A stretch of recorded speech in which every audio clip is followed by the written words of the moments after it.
At least 117 drones launched, over 40 Russian aircraft destroyed or disabled, including strategic bombers no longer in production. How did Ukraine manage to strike so deep into enemy territory, bypassing advanced air defenses and surveillance? The answer lies in a new kind of battlefield innovation: disguised mobile silos mounted on trucks, hidden in plain sight and capable of unleashing a drone swarm without warning.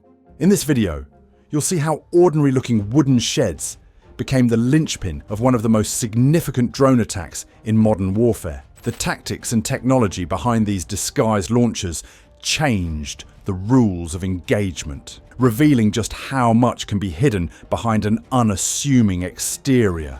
What appeared to be nothing more than a wooden shed became the centerpiece of a covert operation designed to bypass some of the world's most advanced air defenses. Ukrainian engineers faced a daunting problem: how to position strike assets close enough to Russian air bases, protected by layers of radar, aerial surveillance, and electronic monitoring, without being discovered and neutralized before launch. Faced with near impenetrable air defenses, Ukraine crafted a disguise-based solution that exploited the most ordinary features of the landscape. Their answer was a fleet of mobile launch systems, each one constructed to mimic the look and feel of a typical rural outbuilding. These wooden cabins, mounted on reinforced cargo trucks, were engineered to blend seamlessly into their surroundings. The exterior offered no hint of what was hidden inside. The structures looked like storage sheds or small barns, common in both agricultural and industrial zones across Russia. Yet within these facades, the cabins housed a suite of specialized systems: secure charging stations, reinforced compartments to shield drones during transit, and remote-controlled launch mechanisms.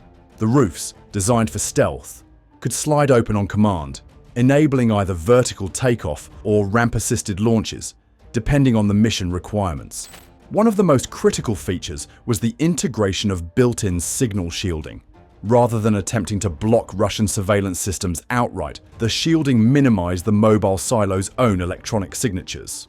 This passive defense helped the containers avoid detection by Russian ground-based radar, aerial reconnaissance, and electronic monitoring, ensuring the launchers could remain dormant and unseen for extended periods. The emphasis on electronic camouflage was as vital as the physical disguise, allowing the operation to remain undetected until the moment of activation. The mobility and camouflage of these launchers allowed Ukrainian operatives to position them remarkably close to their intended targets, sometimes as little as 2 kilometers from major Russian air bases. This proximity was essential. The closer the launchers were to the airfields, the less time Russian defenses would have to react once the attack began. The trucks, disguised as rural infrastructure, could be parked in forests, on farms, or even at the edge of industrial complexes, always chosen for their ability to blend into the existing environment. Once in position, the vehicles remained stationary and silent, often for days or weeks, with their drone payloads preloaded and fully charged. The process of selecting locations and deploying these disguised launchers required careful intelligence gathering and operational discipline. Ukrainian teams analyzed satellite imagery, mapped patrol routes, and assessed the density of local infrastructure to find optimal hiding spots. Every decision, from the route taken to the final parking spot, was made to reduce the risk of visual or electronic detection. The crews adhered to strict signal discipline, maintaining radio silence and avoiding any transmissions that could compromise their position. Once settled, the disguised launchers became just another part of the landscape, indistinguishable from hundreds of similar structures scattered across the Russian countryside. Inside each cabin, the engineering was tailored for rapid, remote activation. Drones were stored in reinforced racks, batteries kept at full charge, and the launch platform stood ready for immediate use. When the time came, a secure, encrypted signal triggered the launch sequence.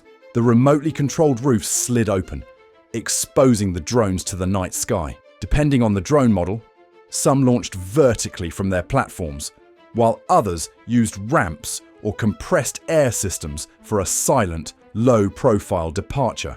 This flexibility in launch methods allowed for a diverse range of drones to be deployed in a single coordinated attack. The combination of physical disguise, electronic shielding, and operational patience gave Ukraine a decisive edge. By placing these launchers so close to Russian air bases, the window for any defensive response was narrowed to a matter of minutes. The drones could be launched in rapid succession, overwhelming local defenses and striking high-value targets before countermeasures could be organized. The entire system relied on remaining hidden until the very last moment. Once the attack was underway, the disguised cabins had already fulfilled their purpose.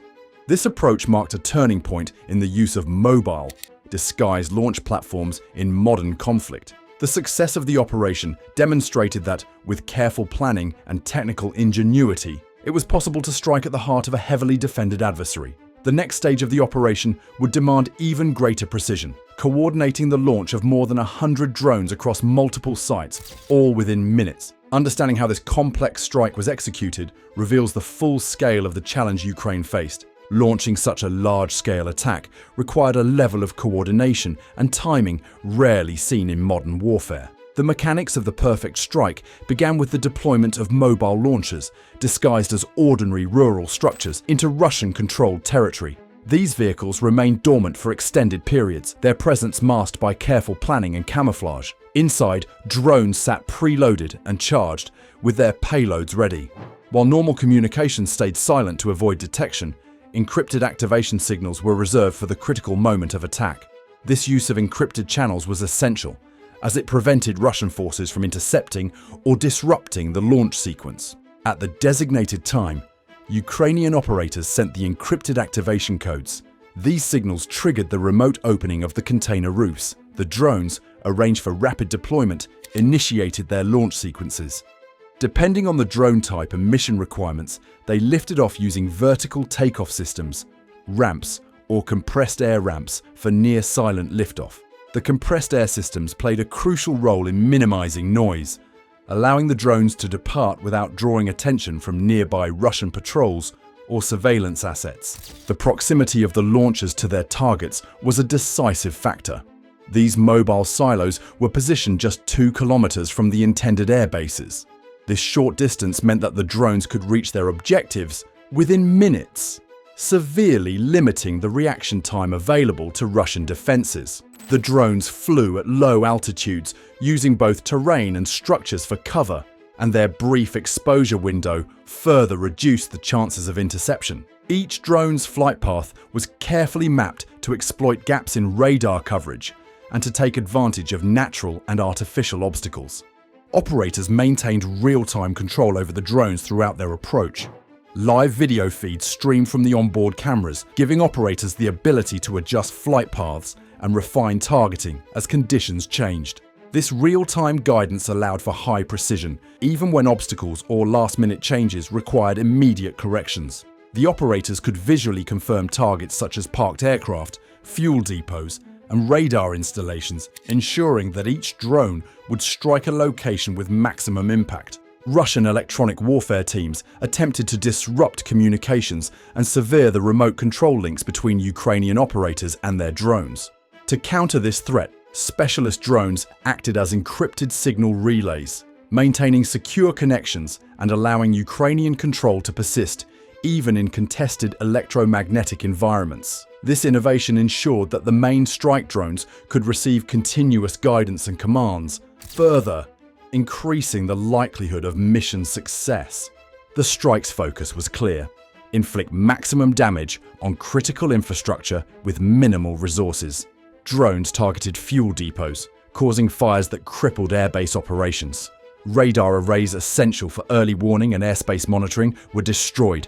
The most significant losses were among Russia's strategic bombers. Over 40 aircraft were either heavily damaged or destroyed, many of which were rare models that could not be easily replaced. These losses impacted not only tactical operations, but also Russia's long-term strategic capabilities. The operation's success depended on the synchronization of multiple elements: the timing of encrypted activation, the stealth of the launch methods, the strategic placement of the mobile silos, and the ability to maintain control in the face of electronic countermeasures. Each aspect was engineered to reduce vulnerabilities and maximize the element of surprise. The drone's ability to penetrate layered defenses and strike at the heart of Russian air power demonstrated the growing limitations of traditional airbase security in the face of evolving threats. This attack was not just a display of tactical ingenuity. It exposed significant weaknesses in established defensive systems and highlighted the transformative role of new technologies in shaping the modern battlefield. The effectiveness of the strike rested on the advanced engineering and design of the drones themselves, machines built to be agile, resilient, and difficult to stop. Understanding the technical features that made these drones so formidable reveals why they were able to achieve such decisive results. The technical sophistication of these drones started with a clear focus on performance and survivability. A carbon fiber frame offered high strength to weight, making drones agile and radar harder to detect. This material choice allowed the drones to withstand the stresses of high-speed flight while keeping them light enough for rapid maneuvers and quick acceleration. Every design decision prioritized efficiency, exposed wiring minimized mass, and the stripped-down build left no unnecessary parts to weigh the drone down or complicate repairs in the field. Flight control relied on a quadcopter configuration, with 4 propellers positioned at precise angles and spinning in counter-rotation. This setup provided the stability and responsiveness essential for low-altitude, high-speed operations. The counter-rotating propellers ensured that the drone could maintain balance in turbulent conditions and execute abrupt changes in direction if needed to evade interception or adjust to shifting targets. This level of maneuverability was a direct result of careful engineering, where every component's placement and function were calculated for optimal performance in contested airspace. A lightweight motherboard processed controls and live video, linked to a front camera and radio receiver for real-time piloting. The motherboard served as the central processing unit, handling flight commands, sensor data, and communications. The camera, mounted at the front, streamed live footage directly to the pilot, allowing for precise navigation and target acquisition. This real-time video link was vital for guiding the drone through complex environments, identifying high-value targets, and making split-second adjustments as the situation evolved. The radio receiver maintained the connection between drone and operator, enabling immediate response to changing battlefield conditions.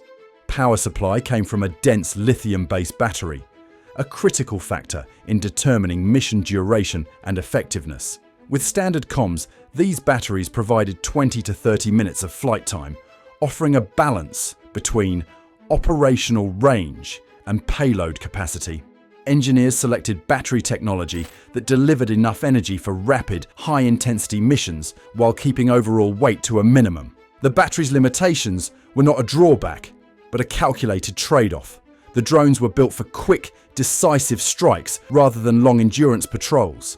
Every gram saved in the airframe or electronics translated into either greater range or a heavier payload, maximizing combat effectiveness within tight operational windows. Electronic warfare posed a constant threat to remote-controlled drones. Russian forces employed extensive jamming systems designed to sever the link between pilot and machine. To counter this, Ukrainian teams integrated a signal enhancer drone into their operations. This relay drone kept pilots connected despite jamming, boosting encrypted signals and maintaining command even in heavily contested electromagnetic environments. By deploying the relay drone in advance or alongside the main strike group, operators ensured that guidance and video feeds remained stable, allowing for coordinated attacks and minimizing the risk of drones being lost to electronic interference. The drone's survivability depended not just on their agility and electronic countermeasures, but also on their flight profiles and material composition. Low-altitude flight profiles and carbon frames reduced radar signature, allowing the drones to approach targets undetected. Their minimal silhouette and rapid, unpredictable movements made them difficult for both radar and visual spotters to track, while the absence of metallic surfaces further decreased their chances of being picked up by conventional detection systems. The engineering focus on speed, maneuverability, and stealth gave these drones a clear edge in contested airspace. Every technical feature was chosen with a single purpose: deliver a precision strike against high-value targets. These drones were not designed for reconnaissance or multi-role missions. Their stripped-down construction, limited endurance, and focused payload capacity reflected a doctrine built around rapid, high-impact assaults. The simplicity of their design became a strength, reducing points of failure and increasing reliability under combat conditions. Operators could count on their drones to reach the target, evade countermeasures, and deliver their payloads with accuracy. All that remained was to deliver the warhead. Here's how those small drones packed a punch. The Ukrainian drone attack, leveraging those wooden shed launchers and precision tactics, marks a pivotal shift in the conduct of modern warfare. By placing drones mere kilometers from their targets, Ukraine forced a rethink of air-based defense and demonstrated that strategic innovation can disrupt even the most fortified adversaries. The operation's destruction of over 40 strategic bombers highlights how new technologies are redefining the balance of power. As the effectiveness of these disguised mobile launchers becomes clear, the future of aerial warfare will depend less on brute strength and more on adaptability. In warfare's next chapter, ingenuity may outweigh sheer firepower. If you found this analysis insightful, leave a comment on which tech innovation surprised you most and subscribe for more defense deep dives.